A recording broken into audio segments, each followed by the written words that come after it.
자, 오늘은 로마서 4장 9절부터 우리 16절까지 말씀입니다. 제가 한 절 읽고 여러분들이 한 절 읽고 교독하겠습니다. 로마서 4장 9절부터 16절까지입니다.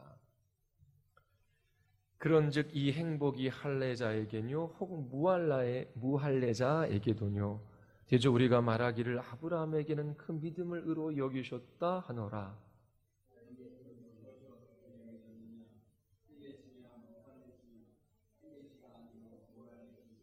저가 할례의 표를 받는 것은 무할례 시의 믿음으로 된 의를 인친 것이니 이는 무할례자로서 믿는 자의 모든 조상이 되어 저희로 의로 여기심을 얻게 하려 하심이라.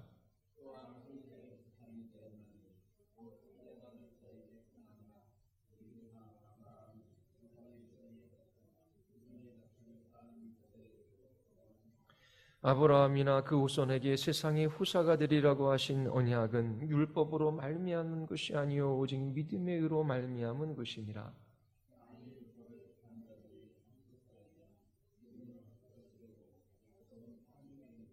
율법은 진노를 이루게 하나니 율법이 없는 곳에는 범함도 없느니라.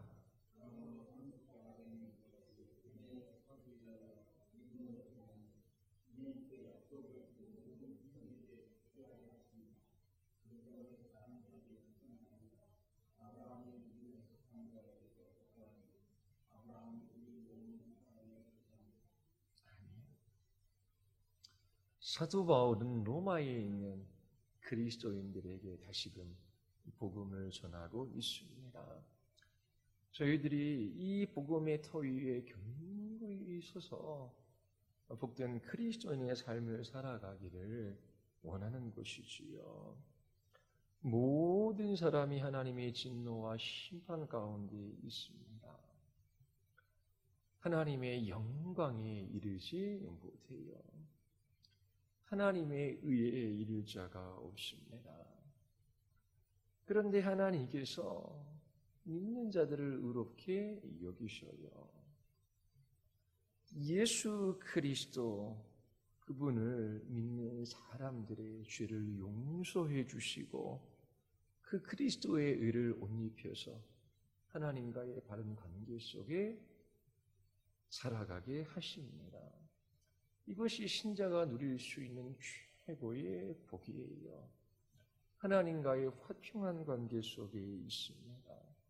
하나님을 나의 하나님, 나의 아버지라 부르짖으며 주께 나아가 기도할 수 있고 주의 기뻐하시는 뜻을 따라 살아갈 수 있도록 우리의 걸음걸음들을 주께서 이끌어 가셔요. 로마서 3장은 오직 믿음으로 말미암아 의롭게 된다.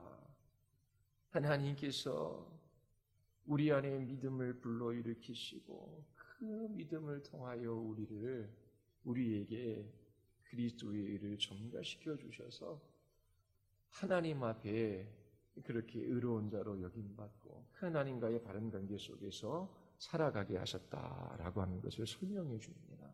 그리고 4장에서는 그것을 구체적으로 논증합니다. 우리 지난주 로마서 4장 1절부터 8절까지의 말씀을 살펴봤지요. 아브라함은 행위로 구원받은 것이 아닙니다. 아브라함이 행위로 구원을 받았다면 자랑할 것이 있었을 거예요. 그러나 하나님 앞에서는 자랑할 것이 없습니다. 아브라함은 창세기 15장 6절에 보면 그 믿음으로 말미암아 하나님 앞에 의롭다 여기심을 받았어요. 그리고 다윗 또한 행위가 아니라 믿음으로 말미암아 하나님 앞에 의롭다 여김을 받았지요. 그러므로 아브라함이 후손인 유대인들도 행위가 아닌 오직 믿음으로 말미암아 의롭다 여김을 받습니다. 자, 누구든지 자랑하지 못하게 하기 위함입니다. 이처럼 은혜로 말미암아 믿음으로 구원받는 것은 누구든지 하나님 앞에 자랑하지 못하게 하기 위함이에요. 뭐만 자랑해요? 오직 이와 같이 우리를 구원하신 그 하나님의 은혜만 자랑하게 하기 위함이지요. 이와 같은 방식으로 우리를 구원하시는 것은 구원하시는 하나님의 영광을 찬양하게 하기 위함이에요. 뿐만 아니라 우리의 구원이 우리에게 있지 않아요. 하나님께서 값없이 우리에게 베풀어 주셨어요.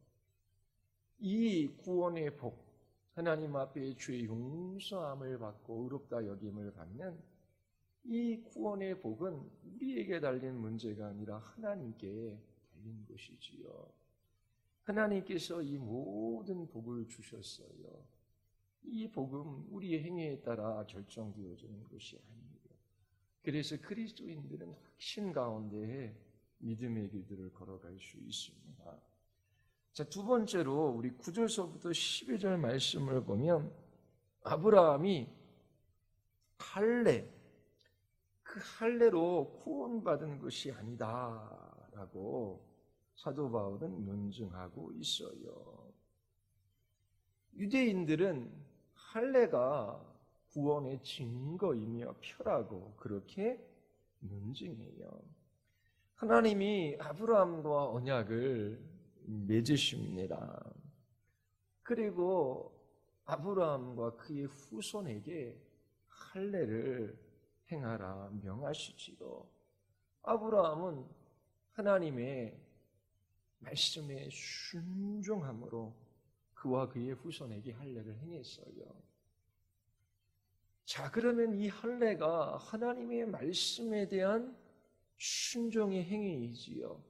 이 할례를 명한 주님의 말씀에 순종했기 때문에 아브라함이 하나님 앞에 의롭다 여김을 받은 겁니까?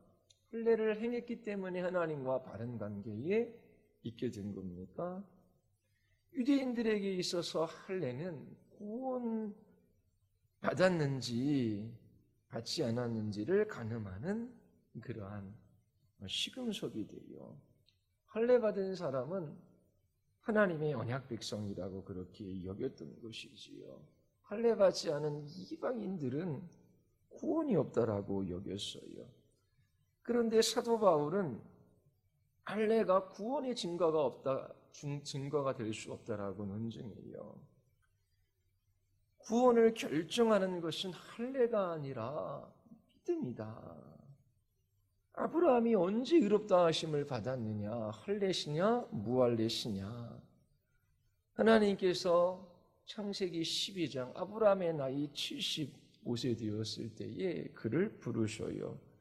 그리고 창세기 15장 그의 나이 85세 때에 아브라함은 믿음으로 의롭다함을 얻지요. 그리고 99세 창세기 17장에 아브라함은 할례를 행합니다.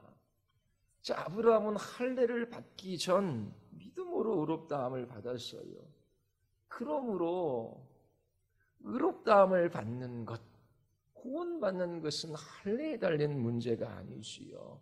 믿음으로 말미암은 것입니다. 그렇다면 왜 하나님께서는 믿음으로 의롭다함을 받은 아브라함에게 할례를 행하라고 하셨을까요? 자, 이것은 아브라함과 그의 후손들을 위함이지요. 믿음으로 말미암아 의롭다함을 받은 그 표로 아브라함에게 할례를 행하라 명하신 것입니다. 할례는 표이자 인입니다. 결혼한 사람이 있어요. 그런데 결혼식 하지 않고 혼인신고하고 결혼 생활을 해나갈 수 있습니다. 결혼식이 결혼에 있어서 꼭 필요한 것은 아니에요. 그런데 안 하는 것보다 하는 것이 훨씬 더 유익이 있지요. 왜냐하면 그 결혼을 통해서 다시금 눈에 보이도록 그 부부와의 사이에 언약을 맺고 그 하나님과 또 목회자와 여러 증인들 앞에 그 하나님의 사랑, 그 그리스도의 은혜로 그 복음의 영광을 나타내겠다. 그러한 언약으로 하나님 앞에 행하는 그 일들이 눈에 보이는 일들이지만 중요한 의식이기에 도움이 됩니다. 아브라함도 몸의 표인 할례를 보면 하나님께서 우리를 의롭다 하시고 또 이렇게 복 주시겠다라고 약속하셨는데 그거는 분명하다. 그래서 그 표가 그의 마음속에 확정되어지는, 도장시켜지는 또 인이 될 수 있는 것이지요. 할례는 아브라함이 믿음으로 의롭다함을 얻은 사람이다 라고 하는 그런 도장과 같은 역할을 하는 것입니다. 자, 요 할례, 믿음과 할례의 이 순종과의 관계를 통해서 우리가 한 가지 얻을 수 있는 교훈이 있어요. 그것은 우리의 순종, 우리의 행위의 위치입니다. 순종함으로 의롭다함을 얻고 순종함으로 구원받는다라는 것이 아니에요. 하나님께서 할례를 명하셨지요. 그 명령에 순종했기 때문에 언약 백성이 된 것이 아니지요. 믿음으로 의롭다 여김을 받고 하나님께서 그에게 약속해 주시고 그 약속에 표와 인으로 할례를 행하라 명하신 것입니다. 믿음으로 의롭다 여김을 받은 후 아브라함은 하나님의 명령을 따라 할례를 행했어요. 믿고 순종함으로 할례를 행한 것이지요. 이것을 통해 볼 수 있는 것은 믿음이 우리 안에 순종을 불러일으킨다라고 하는 것입니다. 한 사람의 교인이 있어요. 그가 하나님의 기뻐하시고 선하신 뜻이 무엇인지를 깨달아 알기를 원해요. 주님 저에게 말씀하여 주시옵소서. 제가 주님의 말씀에 순종하기를 원하나이다. 그러면서 주의 말씀 듣고 그 진리의 말씀을 따라 순종하며 살아가기를 원하고 또 그렇게 순종하려고 몸부림치며 믿음의 싸움을 싸워요. 자, 그렇게 하나님의 뜻에 순종하며 살겠다라고 고백하며 그렇게 하나님의 뜻을 찾고 그 길을 걸어가는 사람, 그 행함으로, 그 순종함으로 그가 참 믿음을 가지고 있다라고 하는 표와 인이 되는 것이지요. 그래서 순종함으로 여러분들의 믿음을 더욱더 굳게 하는, 굳세게 하는 일들이 필요한 것입니다. 내가 정말 하나님의 말씀에 순종하며 살아가기를 원하는가? 내가 주의 뜻을 찾는가? 내가 주님 앞에 순종하며 이 길을 걸어가는가? 그리고 말씀해 주셨을 때의 순종함으로 그 순종을 통하여 하나님께서 그 주신 믿음의 가치들, 그 믿음의 위대함을 깨달아 알게 하시고 또 보지 못했던 것들을 보게 하심으로 우리의 믿음을 더욱더 강하게 하시고 굳세게 하는 그런 경험들을 해 나가는 것입니다. 믿음에도 근력이 있어요. 두 가지 믿음이 있다라고 말씀드렸지요. 하나님께서 우리에게 선물로 주시는 믿음, 은혜로 말미암아 우리 안에 믿음을 불러일으켜요. 죽은 자가 다시 살아날 수가 있습니까? 허물과 죄로 죽을 수밖에 없었던 사람이 아니에요. 성경은 허물과 죄로 죽었던 사람이라고 명하고 있습니다. 태양빛이 찬란하게 비추고 있어요. 그런데 보지 못하는 사람이 있어요. 누구예요? 장님된 사람이지요. 태어날 때부터 또 눈먼 자였어요. 영적으로 죽은 자였습니다. 하나님께서 말씀을 보내어 주시고 성령께서 역사해 주셔서 그 안에 새 생명을 창조해 주시지 않으면 그 안에 믿음이 주어 나타나지 않는 거예요. 이처럼 성령께서 우리 안에 그 말씀을 가지고 역사하셔서 우리 안에 믿음을 불러일으키시는 거예요. 믿음을 선물로 주시는 것이지요. 그 다음에는 그 믿음은 우리의 것이에요. 그래서 하나님께서 하나님 자신이 누구이신지 보여주시고 알려주신 것만큼 우리는 그 믿음을 사용할 수 있어야 돼요. 그리고 사용해야 되는 것입니다.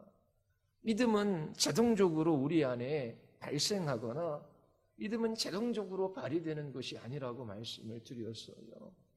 우리의 환경, 우리의 상황, 우리의 그 정서, 느낌, 우리의 생각, 그 모든 것에 하나님의 말씀, 또 하나님이 누구이신지를 다시금 우리 안에 기억해내고 자기 자신의 영혼에게 선포하고 말하는 것이지요. 하나님이 이와 같이 우리를 사랑하사 그 독생자를 주셨으니 하나님께서 그 독생자와 함께 우리의 인생을 책임져 줄 것이다. 그러면서 그 믿음을 활용하고 사용할 때에 그 믿음의 근력이 강해지는 것이지요. 나이가 들어가면서 근육이 빠져나간다라고 합니다. 그런데 근육을 강화시키는 것은 훈련밖에 없어요. 그러면 우리에게 믿음을 주셨어요. 그 믿음이라는 근력을 강화시키는 방법은 주의 말씀을 듣고 순종하는 거예요. 이 순종을 통해서 우리에게 주신 믿음이 참 믿음이다. 그리고 이 믿음이 우리에게 선물로 주신 이 믿음이 하찮은 것이 아니라 얼마나 이 믿음이 귀하고 가치 있고 강하고 위대한 것인지 하나님께서 깨달아 알게 해주시는 것이지요. 하나님께서 아브라함에게 이삭을 바치라 명하셨어요. 그 명령에 순종했기 때문에 아브라함이 하나님 앞에 의롭다 여김을 받은 것이 아니지요. 그 명령에 순종했기 때문에 하나님과 바른 관계를 맺게 된 것이 아니지요. 이미 믿음으로 말미암아 의롭다 여김을 받았어요. 그 하나님은 창조주이시고 생명의 주권자이시며 죽은 자로 다시 살릴 수 있는 분이시다. 그러한 믿음이 있었기 때문에 순종했던 것이지요. 하나님께서 아브라함을 시험하시는데 아브라함이 믿음이 있나 없나 하나님께서 물으시기 때문이 아니라 그 시험을 통하여 아브라함으로 하여금 하나님이 주신 이 믿음이 얼마나 가치 있고 위대한지 그 자신으로 말미암아 확인하고자 하시는 그런 목적이 있었던 것이지요. 이처럼 하나님이 우리에게 주신 이 믿음의 선물, 은혜로 말미암아 우리 안에 창조하신 이 믿음은 사용함으로 더 그 믿음이 견고해지고 강해지는 것입니다. 우리가 행위로 의롭다 여김을 받는 것이 아니에요. 순종함으로 우리에게 주신 그 믿음, 그 구원이 얼마나 위대하고 얼마나 가치 있는지 우리에게 알려주셔요. 그래서 믿는 자는 반드시 순종합니다. 그것을 우리에게 보여주고 있어요. 아브라함이 무할레시의 믿음으로 의롭다함을 받았어요. 믿음으로 의롭다함을 받은 사람은 유대인이든지 이방이든지 다 아브라함의 후손입니다. 바울은 이 복음의 비밀을 밝히고 있는 거예요. 바울은 할례 받은 사람이 아브라함의 후손이 아니라 믿는 사람이 아브라함의 자녀이다.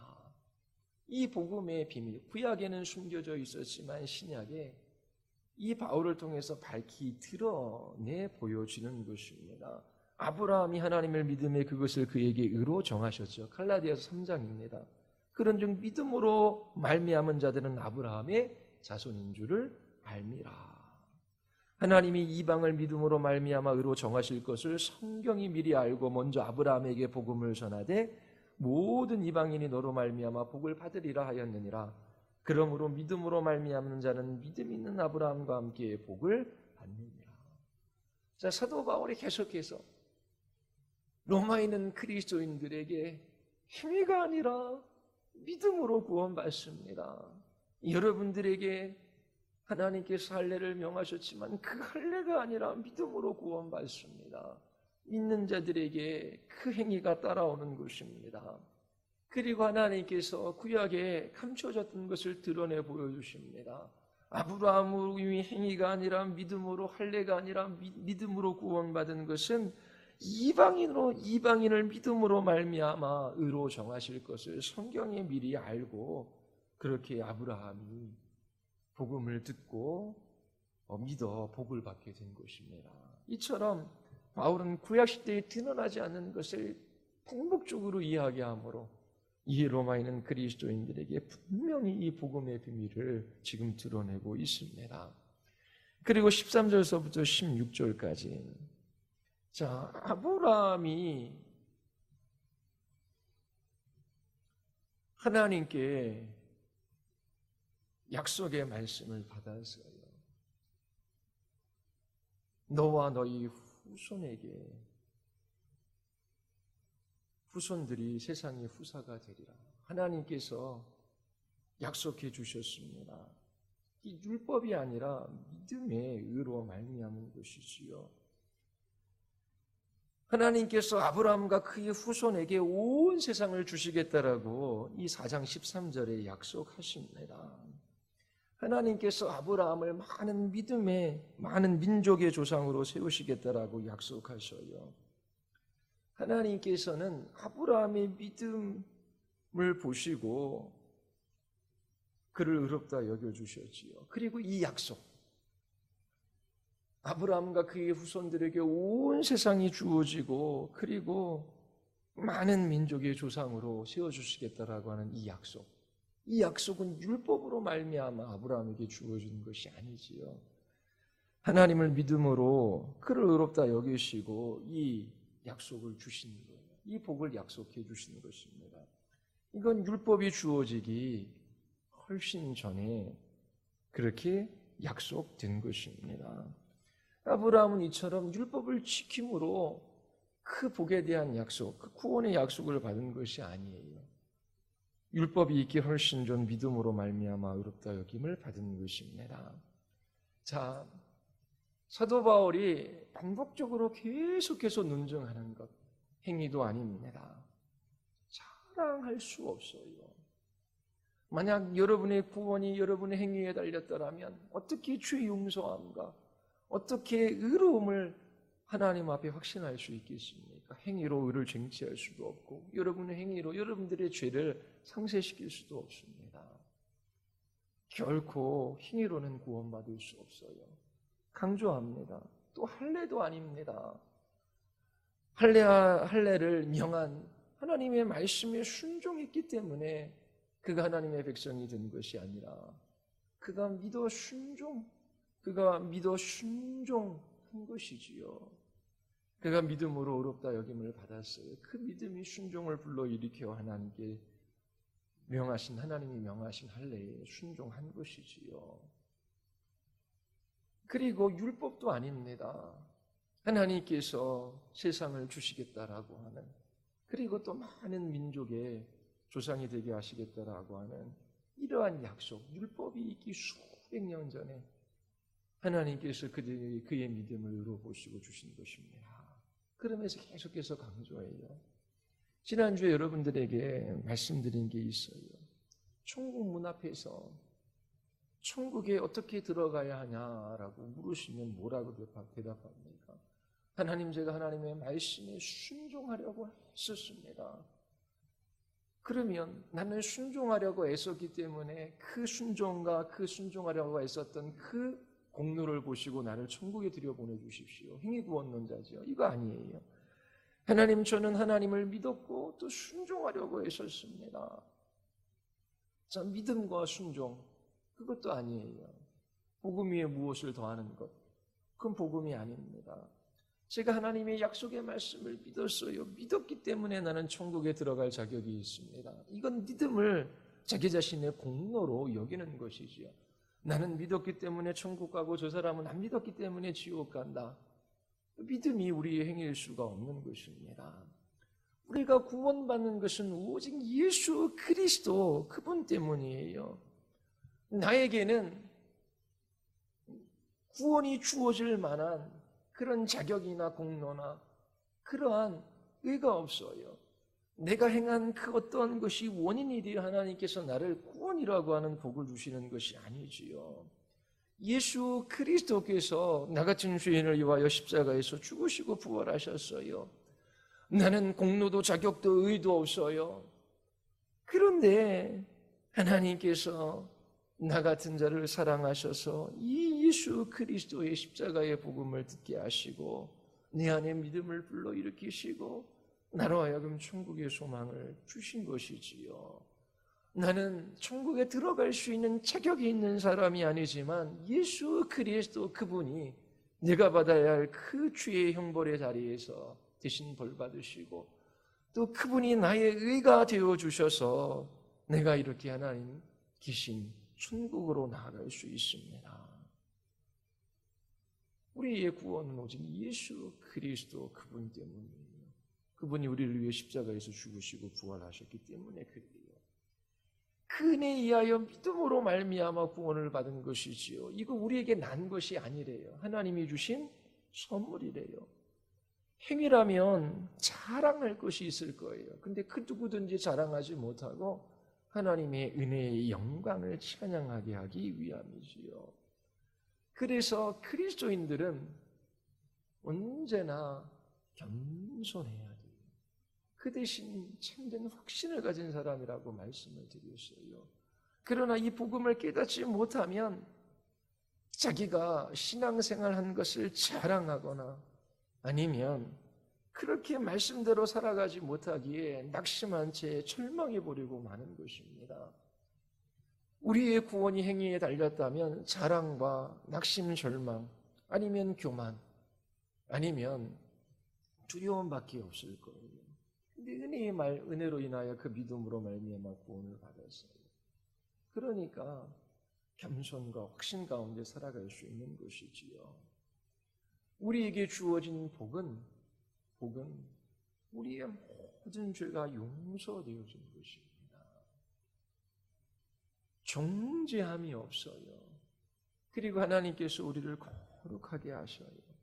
그리스도의 의가 우리에게 전가되어졌어요. 하나님과 바른 관계가 우리에게 주어진 것이지요.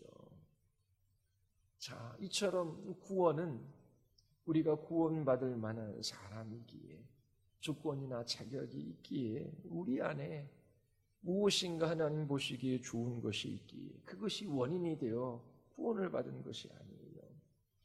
자, 오직 구원은 하나님께 있고 하나님의 은혜로 말미암아 저희들이 구원받았어요. 그러면 이렇게 질문하는 사람이 있어요. 한 가지만 여러분들에게 말씀드릴게요. 자, 내가 구원받은 것은 나의 행위가 아니지요. 나는 자격도 공로도 없어요. 나에게 그 어떠한 구원받을 만한 조건이나 그 원인을 찾아볼 수 없어요. 구원은 전적으로 어떻게 해요? 하나님의 사랑, 하나님의 은혜로 말미암아 나에게 주어졌어요. 자, 내가 구원받은 것은 나의 행위가 아니라 하나님께서 행하셨기 때문에 그래요. 자, 그러면 나 구원받은 거 이해? 그러면 이 사람이 구원받지 못한 것은 왜 구원받지 못했어요? 하나님께서 그 사람에게 구원의 은혜를 베풀어 주지 않았기 때문에. 그러면 저 사람이 구원받지 못하는 것은 누구의 책임이에요? 저 사람에게 있어야 하는 하나님께 있어요. 그래서 사람들이 어린아이와 같은 신앙을 가지고 있거나 또 성경을 읽다가 믿지는 않지만 이해 못하는 사람들이 묻는 거예요. 왜 하나님께서 구원의 주체이시면 저 사람 구원받지 못한 건 하나님께서 구원해 주시지 않는데 왜 책임을 묻느냐, 그렇게 따지는 사람이 있어요.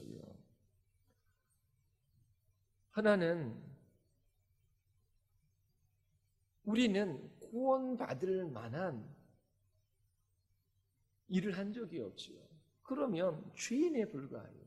그러면 당연히 모든 인생들은 그 죄값을 따라 영원한 지옥의 형벌을 받아야 돼요. 누군가 이처럼 하나님의 은혜로 믿어 구원을 받았다면 그것은 아주 특별한 것이지요. 그래서 어떻게 하나님, 저는 믿고 저 사람은 저렇게 믿지 않습니까? 저 사람이 보면은 성품도 더 좋은 것 같고 더 바른 생활을 하고 이 세상에서도 똑똑하고 사람들의 칭찬과 인정도 받고 높은 지위에 오르고 못하는 것도 없이 다 잘해요. 그런데 왜 저 사람이 아니고 하나님 왜 나입니까? 나는 믿어지고 왜 저 사람은 믿지 않습니까? 어떻게 설명해요? 하나님의 은혜 아니면 설명이 안 되는 거예요. 무조건적인 사랑이죠.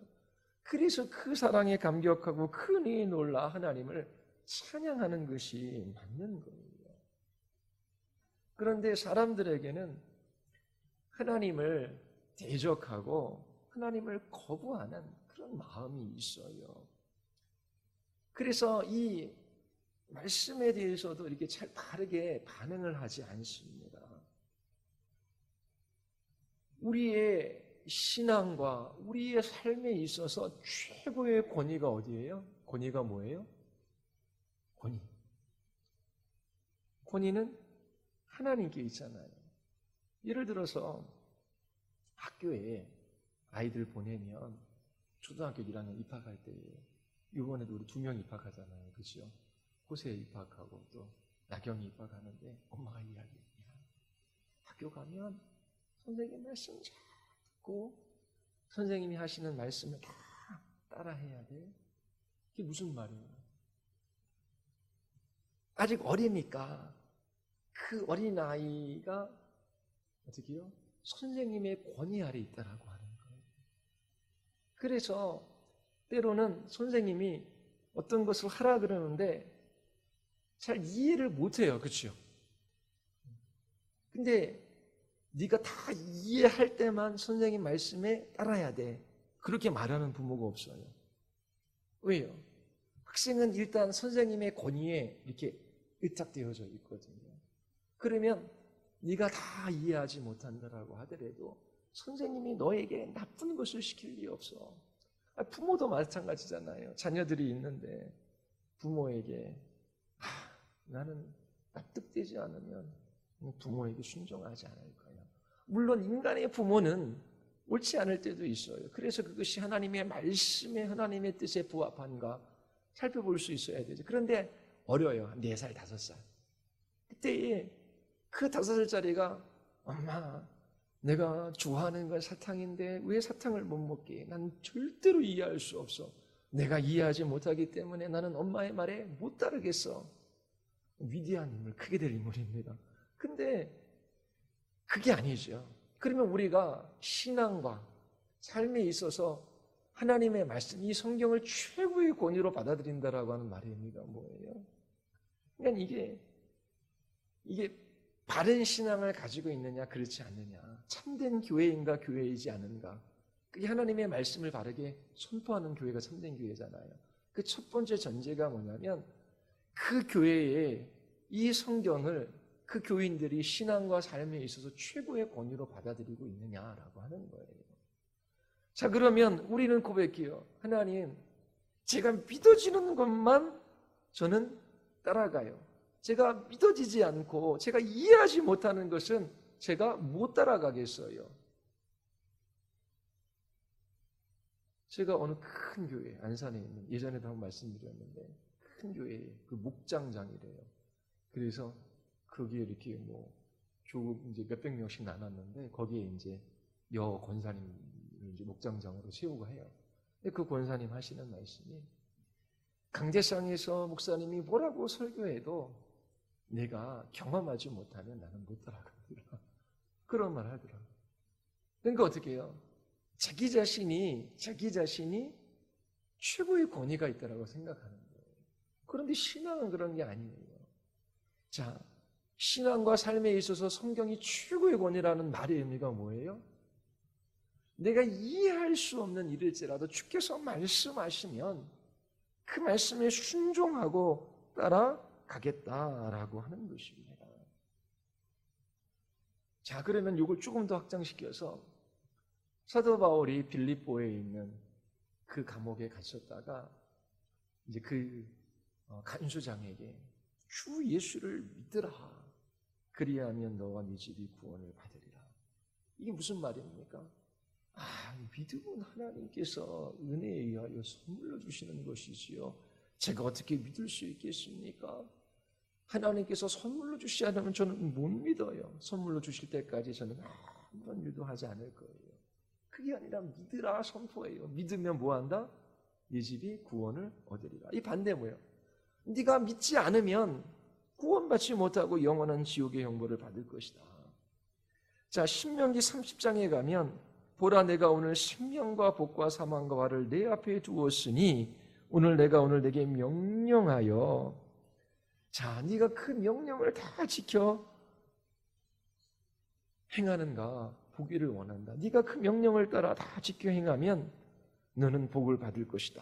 그런데 네가 우상을 숭배하고 그렇게 다른 신들에게 절하고 불순종하면 너 반드시 망할 것이다. 자, 생명과 복, 그 다음에 사망과 저주, 네 앞과 네 후손들 앞에 둔다. 자, 택하라. 택하라. 그렇게 말씀하셔요. 하나님께서 은혜 베풀어 주시지 아니하시면 저는 못합니다. 맞는 말이잖아요. 그렇죠? 은혜 베풀어 주시지 않으면 못합니다. 은혜 베풀어 주실 때까지 기다리겠습니다. 그게 아니죠. 주께서 택하라 명하셨으면 그 말씀에 따라 순종하며 그 길들을 걸어가면 돼요. 생명과 복, 사망과 화, 하나님은 이것을 결정하실 수 있는 분이에요. 그 생명과 사망을 우리가 결정할 수는 없는 거예요. 왜 하나님 나를 값없이 구원해 주셨다라고 하는데 왜 저 사람은 구원해 주시지 않습니까? 그렇게 사람들이 물어요. 저 사람이 구원받지 못하는 것은 하나님의 책임입니다. 하나님께서 창세전에 우리를 택하셨대요. 하나님의 아들들 되게 하셨지요.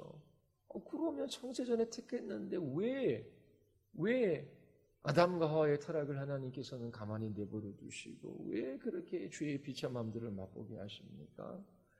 하나님이 긍휼이 풍성하시고 그 사랑으로 우리를 허물과 죄로 죽은 우리들을 살게 하셨다는데 왜 사랑이 많으신 하나님께서 지옥까지 만들어 놓으셨습니까? 사랑이 하나님이라면 지옥 같은 거는 없을 거예요. 허물과 죄로 죽은 사람이에요. 생명이 없어요. 하나님께서 빛을 비추어 주시지 않으면 볼 수 없어요. 아담과 하와가 타락하자 그들은 하나님께 당당히 나아가지 못하고 숨어버립니다. 하나님이 찾자 하나님께 나아가지 못하죠. 두려워하는 거예요. 빛이 비추지만 그들은 그 빛을 따라 볼 수 있는 눈이 없어요. 하나님께서 보게 해주셔야 되는 것입니다. 시내산에 하나님의 임재가 있어요.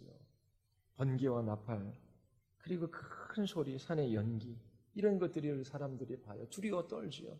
하나님 앞에 감히 나아가지 못해요. 대신 모세를 자신들의 중보자로 내세요. 하나님께로 나아가게 합니다. 이처럼 인간은 하나님을 감당할 수가 없어요. 하나님 보고 살 자가 없잖아요. 그 하나님의 영광의 빛이 비추면 다 죽고 마는 것입니다. 인간이 하나님을 할래야 알 수가 없어요. 하나님께서 하나님 자신을 나타내 주실 때만 그만큼 조금 알 수 있는 것이지요. 어떻게 우리의 이 제한된 지성으로 하나님을 다 이해하려고 합니까? 하나님께서 비추어 주시지 않으면 하나님에 대한 진리를 깨달을 수도 없어요. 그런데 사람들은 하나님, 제가 이해할 수 없기 때문에 저는 못 믿겠습니다. 제가 이해한 것만 믿고 제가 아는 것만 순종하겠습니다. 이렇게 말하는 것은 죄의 결과예요. 하나님을 대적하고 하나님을 거부하고 있다라고 하는 증거입니다. 사람들이 우리를 구원하기로 예정했다면 왜 하나님 그렇게 타락하게 하십니까? 그냥 잘 지켜주시지요. 아담과 하와가 타락한 것은 하나님께서 선악과 만들어 놓으시고 또 하나님께서 타락하셨기 때문에 그 죄의 원인은 하나님께 있습니다. 그런데 왜 사람에게 그 죄의 원인을 묻습니까? 누군가 지옥 간다면 그 사람이 문제가 아니라 하나님이 잘못해서지요. 그렇게 이야기를 해요. 하나님께서 창세전에 우리를 선택하셨어요. 나를 선택해 주셨다. 그러면 이게 하나님을 향한 정당한 믿음을 가지고 있는 사람들은 어떻게 나 같은 죄인을 하나님께서 그렇게 창세전에 택하셔서 나를 구원하셨을까? 예수 그리스도 그분을 통하여 하나님께서 창세전에 행하신 이 놀라운 일들을 보니까 감격스러워요. 그 창세전에 계획하신 바 그 구원을 지금 그리스도 안에서 이루셨는데 앞으로 고난이 있고 어려움이 있고 혼란이 있다라고 해도 창세전에 나의 구원을 결정하신 그 하나님께서 결코 그 미래에 그 모든 두려움과 혼란 속에서 나를 버리시지 아니하고 나를 지키셔서 그 영광의 나라에 이르게 하실 것이다. 하나님께서 나에게 좋은 것을 주실 것이다. 그러면서 하나님을 찬양하고 하나님을 노래하는 데 사용하지, 아니 창세전에 택하셨다는데 왜 하나님 타락하게 내버려 두고 왜 제가 이 세상에 들어와 이렇게 끔찍하게 살아가게 합니까? 하나님이 잘못한 것이지요. 그러면서 하나님 앞에 그 책임을 돌리고 자기 자신은 이해할 수 없다라고 말해요. 하나님께서 그 기뻐하시는 뜻대로 우리를 구원하시기로 예정하셨대요. 이 말의 의미가 무엇입니까? 우리는 우연이나 운명에 따라 살아가는 사람이 아니라는 거예요. 하나님이 뜻하신 바 그 계획이 있고 그 계획을 따라 이 역사와 이 우주를 움직이시는 거예요. 하나님이 창조주이시고 하나님께서 최고의 권위이시고 모든 피조물들을 그 기뻐하시는 뜻을 따라 움직이실 수 있는 분이시라고 하는 것이지요. 그러면 그 하나님의 높고 위대함, 그것을 찬양해야 되는 것이지요. 누군가를 예정했으면 누군가는 예정받지 못하고 지옥에 가. 그렇다면 아무리 애써도 구원받지 못하네? 그러면 하나님께서 구원하실지 하나님께서 알아서 구원하시고 아무리 애써도 구원받지 못하는 것 내가 할 일이 있나? 그러면서 그 구원받지 못하고 지옥에 가는 것이 하나님께 책임이 있는 것처럼 그렇게 하나님께 따지듯 묻는 것.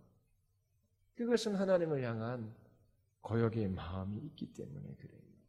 예를 들어서 1학년 학교 들어가고 2학년 학교에 시험이 없죠, 요즘에는. 근데 100점 맞으면 내가 원하는 거 다 해줄게.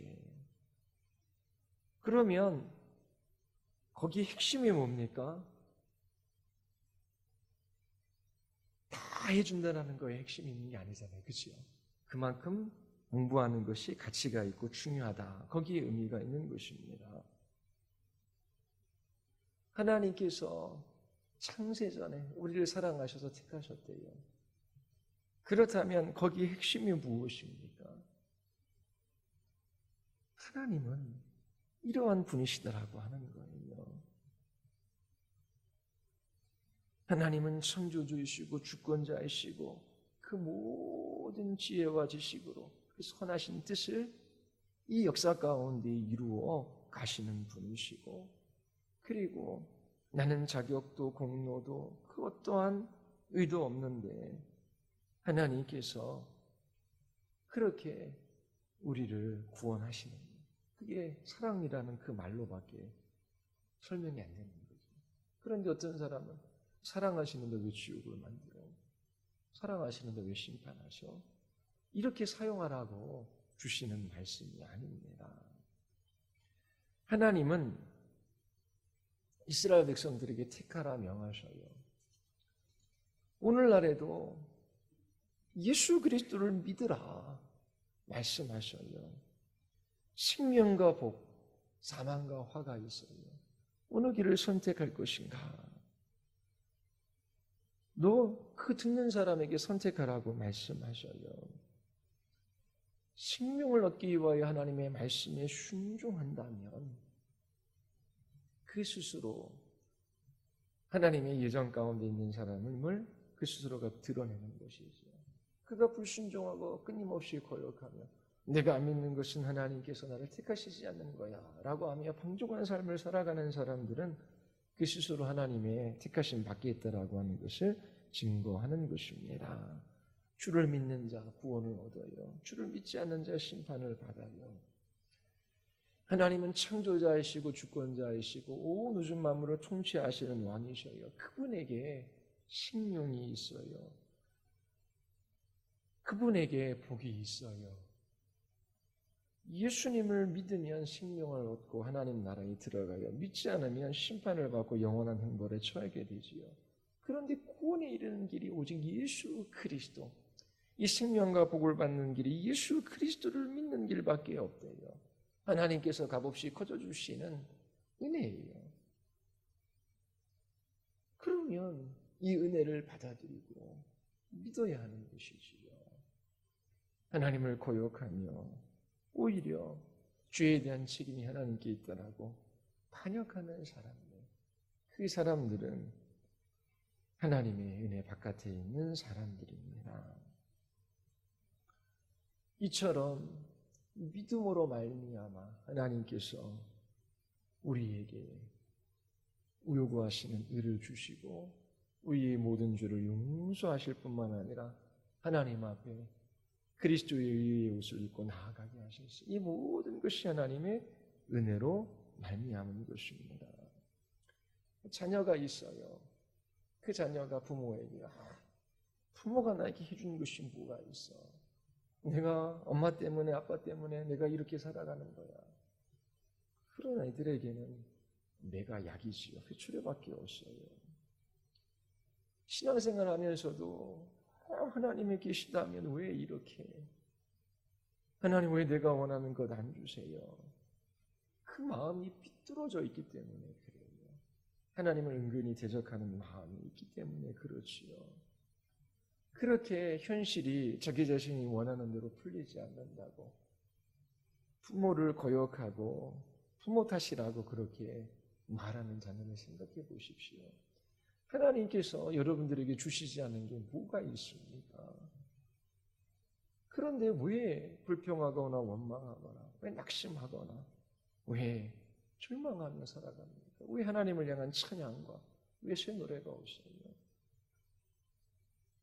끊임없이 예수 그리스도와 함께 이 세상에 있는 것들을 구하고 있기 때문이지요.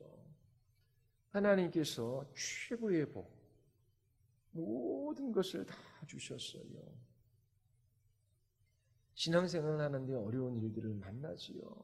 하나님 왜 저한테 이런 일들을, 하나님 제가 열심히 살았고 기도도 많이 했는데 왜 제가 원하는 것은 들어주시지 않고 이렇게 힘들게 하시나요? 그러면서 하나님 원망하고 하나님 탓해요. 자녀가 부모 탓하듯 그렇게 부모 때문에 내가 이것밖에 살아갈 수 없다고, 부모 때문에 내가 이 모양이라고 그렇게 말하는 것과 뭐가 다르겠습니까? 하나님께서 그 아들 예수 그리스도를 십자가에 내어주심으로 믿는 우리들의 모든 죄를 용서해 주시고 언제든지 하나님 앞에 나아가 그 하나님과의 바른 관계 속에서 이 복된 삶을 살아가게 하셨어요. 그렇다면 하나님께서 우리의 내일도 미래도 하나님께서 이끌어 가주시지요. 이처럼 죄 용서하시고 우리를 의롭게 하셔서 우리 안에 원인이나 우리 안에 자격이나 우리 안에 공로나 우리 안에 그 무엇을 보시고 우리 하나님 되어주신 것이 아닌데요. 얼마나 복되고 얼마나 영광스럽고 얼마나 감격스러운 일입니까? 그래서 그리스도인들은 날마다 십자가만을 자랑해요. 예수 그리스도 바라보면 힘이 나는 거예요. 미래에 관한 염려와 두려움과 걱정과 근심 다 그리스도와 함께 십자가에 못 박고 그리스도께서 주신 그 생명의 힘으로 그렇게 그 하루를 믿음으로 살아갈 수 있는 것이지요. 그래서 그리스도인들은 기뻐하며 감사하며 살아갈 수밖에 없는 사람들이라고 말하는 거예요. 기쁨과 감사를 잃어버렸다. 무엇인가 우리 안에 잘못된 것이지요. 이처럼 믿음으로 말미암아 우리를 의롭게 하셔요. 이 은혜로 말미암아 우리를 구원하셔요. 그것은 주의 은혜의 영광을 찬양하게 하시기 위함입니다. 여러분들이 이 복음의 영광과 위대함을 깊이 깨달아 날마다 새 노래로 하나님을 찬양할 수 있게 되기를 바랍니다. 우리 기도하시겠습니다. 우리 이 시간 기도할 때에 하나님 자기 자신을 자랑하려고 합니다. 그래서 조금 잘하는 것이 있으면 교만하고 하나님 세상과 비교해서 없으면 절망하고 낙심합니다. 그리고 비굴한 삶을 살아갑니다.